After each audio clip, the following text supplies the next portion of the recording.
मेरे दोस्त, रगों में जो लहू है वो बेकार नहीं जाएगा, हर पसीना तेरा इतिहास बन जाएगा। थक कर ना बैठ, अभी लड़ाई बाकी है, जोश तेरा कल को एक मिसाल बन जाएगा। इसी शायरी के साथ में हम एक नया बैच स्टार्ट करने जा रहे हैं आज। वो क्लास 11th और 9th के लिए होने वाला है। जैसे कि हमने आपको बताया था कि क्लास 9th और 11th के लिए हमने एक बैच का नाम दिया है, जो कि क्या होने वाला है, स्प्रिंट बैच। ठीक है, तो आज केमिस्ट्री से क्लास 11th के लिए लेक्चर 1 होने वाला है। चैप्टर हमारा है some basic concept of chemistry. बिना किसी देरी के हम इसको स्टार्ट करने वाले हैं। उससे पहले बच्चों, इस वीडियो को आप अपने दोस्तों के साथ में शेयर कर दें और इस चैनल को ज्यादा से ज्यादा सब्सक्राइब करें। ठीक है, और इस वीडियो पर लाइक करें, कमेंट करें। ठीक है, तो हम जरा इसको वीडियो को स्टार्ट कर लेते हैं। देखिए, इसमें सबसे पहले जो हमारा टॉपिक होने वाला है चैप्टर में, वो क्या होने वाला है। सबसे पहले होगा इसमें इंट्रोडक्शन ऑफ केमिस्ट्री। केमिस्ट्री का इंट्रोडक्शन होगा। ये क्या होता है, ये साइंस की एक ब्रांच होती है। ठीक है, साइंस का एक पार्ट होता है। साइंस में हमारे कई पार्ट होते हैं, जैसे कौन कौन से पार्ट होते हैं, फिजिक्स, केमिस्ट्री और बायो। तो हम इसमें किसको देखने वाले हैं, केमिस्ट्री को देखने वाले हैं। और चैप्टर हमारा क्या है, some basic concept of chemistry. तो यहाँ पे केमिस्ट्री क्या है सर, केमिस्ट्री है composition, structure and properties of matter.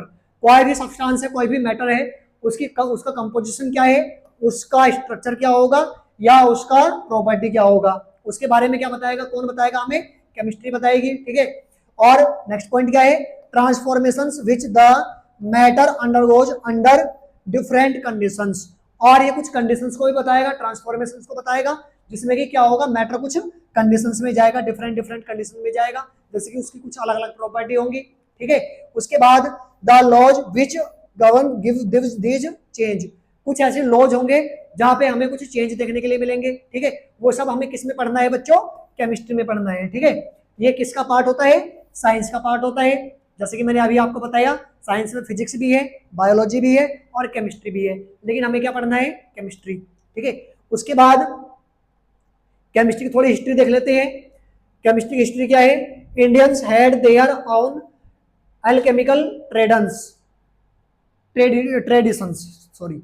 तो इसमें क्या है, इंडियंस के पास में कुछ एल्केमिकल ट्रेडिशंस थे। जैसे कि आप देख सकते हैं, यहाँ पे एक पिक्चर आपको दिख रही होगी, कुछ पीपल्स हैं, यहाँ पर कुछ लोग हैं जो एक टेस्ट ट्यूब लिए हुए हैं। ठीक है, उन्होंने क्या किया है, कुछ एक्सपेरिमेंट किया है। यहाँ पर आपको दिख रहा होगा क्या निकल रहा है, यहाँ से वेपर निकल रही है।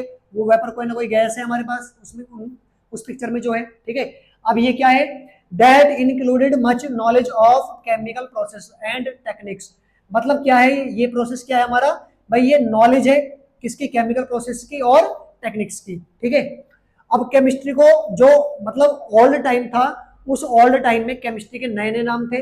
जैसे आप देख सकते हैं यहाँ पे क्या है, रसायन शास्त्र, ये क्या है, रसतंत्र, नेक्स्ट क्या है, रसक्रिया, उसके बाद नेक्स्ट क्या है, रस विद्या। तो ये किसके नाम है, ये आपका केमिस्ट्री के ही नाम है। ठीक है, ये ओल्ड टाइम में केमिस्ट्री के ही नाम होते थे। ठीक, उसके बाद अगली स्लाइड में जाएंगे। अब इसमें आप देख सकते हैं यहाँ पे क्या दिया है, यहाँ पर दिया इंपॉर्टेंस ऑफ केमिस्ट्री। केमिस्ट्री की इंपॉर्टेंस क्या है, देख लीजिए आप, ये ब्रेन है। ठीक है, ब्रेन में जो फंक्शंस होते हैं, उन फंक्शंस को बताती है केमिस्ट्री, फंक्शंस में कैसे वर्किंग होती है।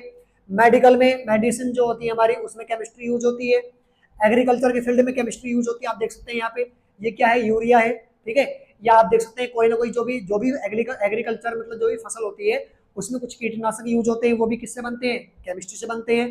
तो ये किसकी इंपॉर्टेंस है, केमिस्ट्री की इंपॉर्टेंस हो गई। अब आप अगर एक यहाँ पे एक एग्जांपल दिया हुआ है, कैंसर ट्रीटमेंट में किसका एग्जांपल दिया है, सिस्प्लेटिन का। ये भी किससे किससे मिलती है, हमें केमिस्ट्री से मिलती है। ये क्या है, मेडिसिन है। ठीक है, तो मेडिसिन भी कहाँ से मिलती है, हमें केमिस्ट्री से मिलती है। अब इसमें फर्स्ट टॉपिक हमारा स्टार्ट होगा, वो क्या होगा बच्चों, मैटर होगा। फर्स्ट टॉपिक क्या होगा, मैटर। देखिए, मैटर आप जानते होंगे, 9th में आपने पढ़ा होगा, anything which have mass and occupied space. कोई भी ऐसी चीज जिसके पास मास है और जो स्पेस को ऑक्यूपाइड करता है, वो क्या होता है, मैटर होता है। डेफिनेशन क्या है यहाँ पे, a matter is defined as anything that occupies space. एक मैटर जो होता है वो क्या होता है, जो कि स्पेस को ऑक्यूपाई करता है और पोसेसेस मास, जिसके अंदर मास भी होता है, and the presence of which can be felt by any one और मोर ऑफ आवर सेंसेस। जो हमारी इंद्रियां होती हैं, इंद्रियां कौन कौन सी, जैसे हमारे फिंगर हो गई, आईज हो गई, नोज हो गई, ठीक है, माउथ हो गया। इनसे हम किसका मतलब ऐसे ऐसे सब्सटेंस जिनका हम अपनी इंद्रियों के द्वारा उसको हम मतलब फील कर सकते हैं। ठीक है, एक या दो इंद्रियों से हम उसको फील कर सकते हैं, वो क्या होता है, मैटर होता है। जैसे यहाँ पे एग्जांपल दिया है एयर इन फुटबॉल।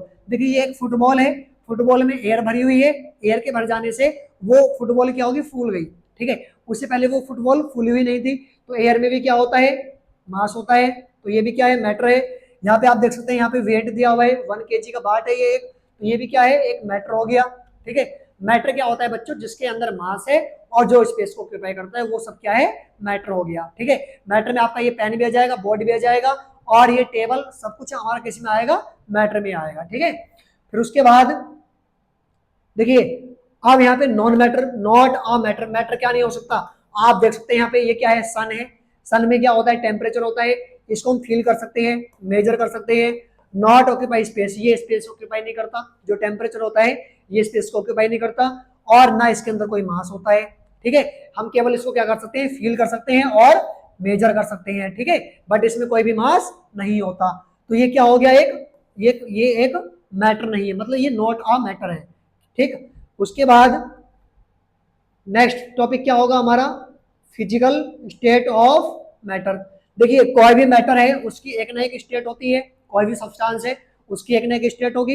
अब यहाँ पे 3 स्टेट गिवन है आपको, सॉलिड, लिक्विड और गैस। आप देख सकते हैं यहाँ पे जो पार्टिकल है, सॉलिड वाले केस में पार्टिकल में क्या है, पार्टिकल में कोई गैप आपको देखने के लिए नहीं मिलेगा, पार्टिकल एक दूसरे से क्लोजली हेल्ड है। ठीक है, लिक्विड में क्या है, पार्टिकल के बीच में थोड़ा थोड़ा गैप दिया हुआ है, देखो आप देख सकते हैं आप यहाँ पे पिक्चर में। ठीक है, यहाँ पे गैप दिया हुआ है, तो ऐसे सब्सटेंस को क्या बोलेंगे, लिक्विड बोलेंगे। और गैस में क्या होता है, पार्टिकल्स बिल्कुल फ्री होते हैं, उनके अंदर कोई भी गैप नहीं होता, ना उनके बीच में फोर्स होता। ठीक है, यहाँ पे फोर्स बिल्कुल जीरो होता है इनके बीच में, यहाँ पे फोर्स थोड़ा ज्यादा होता है एज कम्पेयर टू गैस।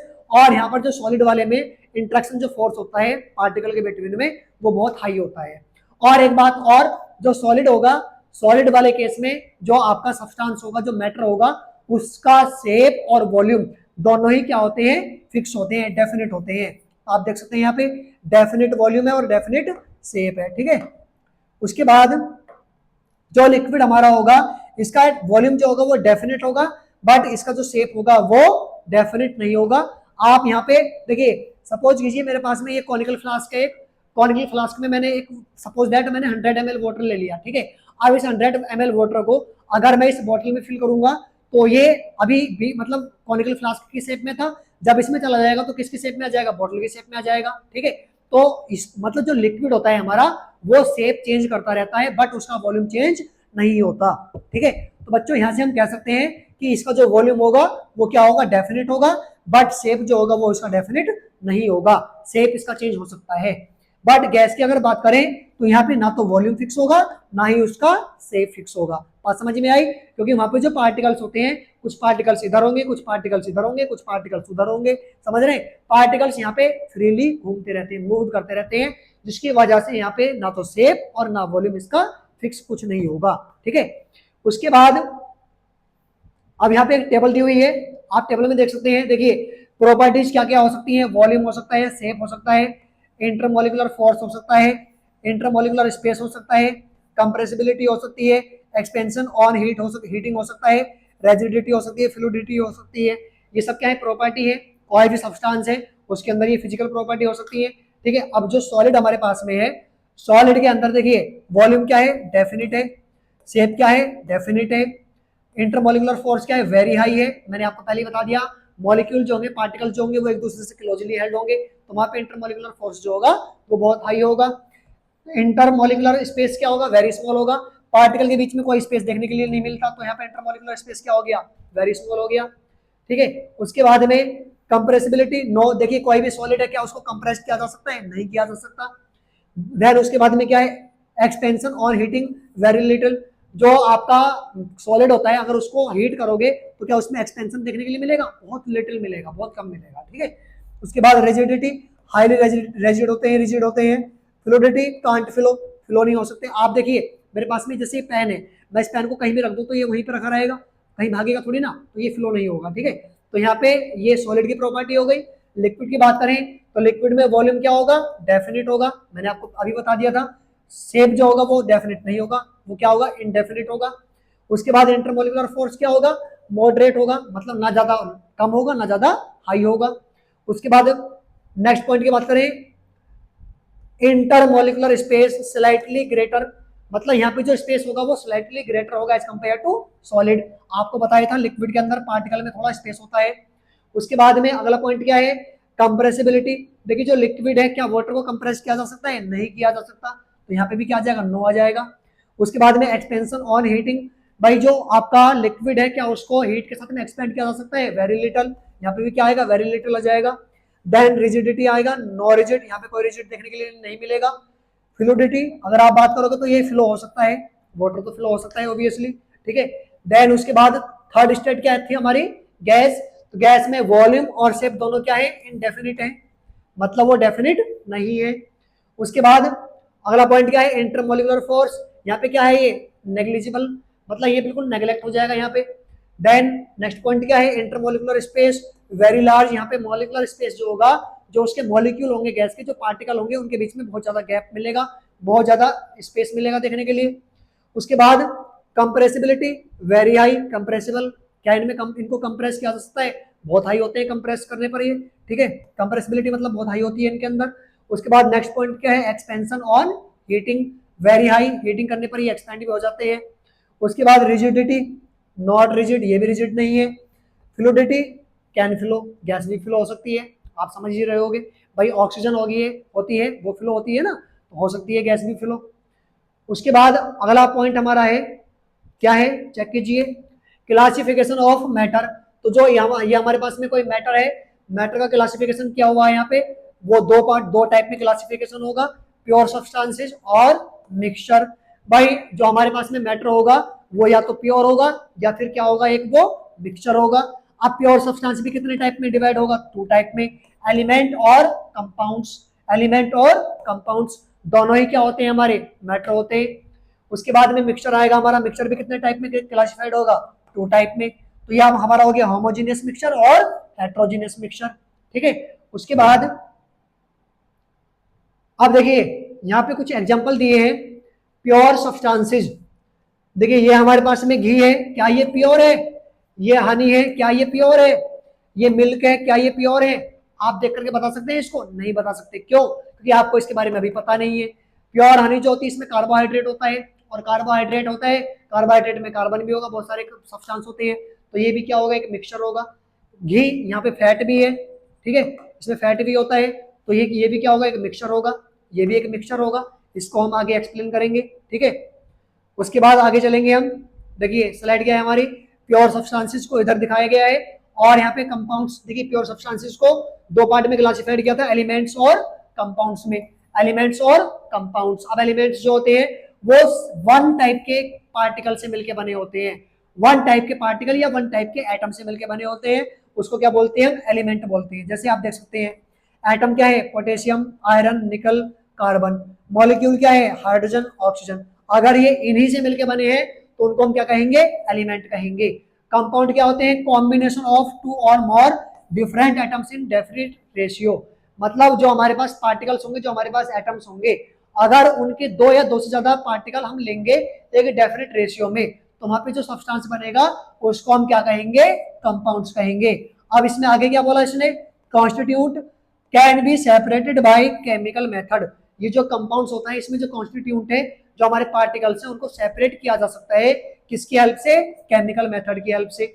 यहाँ पे एग्जांपल दिए हुए मॉलिक्यूल, यहाँ पे H2O का हो गया, कार्बन डाइऑक्साइड हो गया CO2, ठीक है, ये इसके एग्जांपल हो गए। देन उसके बाद अब आएंगे हम मिक्सचर के पास। हमने क्या पढ़ा अभी, प्योर कंपाउंड पढ़े, प्योर सब्सटेंस पढ़े। अब क्या है हमारे पास, मिक्सचर है। मिक्सचर क्या होगा, कंटेन्स पार्टिकल्स ऑफ 2 और मोर प्योर सब्सटेंसेस। जो हमारे प्योर सब्सटेंसेस थे उनके 2 या 2 से ज्यादा कंपोनेंट हमें लेने हैं, which may be present in any ratio, जो कि किसी भी रेशियो में प्रेजेंट हो सकते हैं, ठीक है। और ये जो मिक्सचर आपका था वो कितने टाइप का था, 2 टाइप का था। देखिए यहाँ पे पार्टिकल से एक ग्रीन पार्टिकल है, यहाँ पे एक रेड पार्टिकल है, दोनों को मिलाया क्या बन गया, एक मिक्सचर बन गया। यहाँ पे रेड वाले ज्यादा हो गए, ग्रीन वाले, सॉरी यहाँ पे ग्रीन वाले ज्यादा है, यहाँ पे रेड वाले कम है, तो ये भी एक मिक्सचर होगा। यहाँ पे दोनों का नंबर इक्वल है, ये भी एक मिक्सचर होगा। यहाँ पर रेड ज्यादा है और ग्रीन कम है, ये भी एक मिक्सचर होगा, तो ये भी क्या होगा, एक मिक्सचर होगा। और यहाँ पे पॉइंट दिया है वो क्या है, pure substances forming mixture are called components. ऐसे प्योर सब्सटेंसेस जो एक मिक्सचर को फॉर्म करते हैं आफ्टर एडिंग, तो वो क्या कहलाते हैं, हमारे कंपोनेंट्स कहलाते हैं।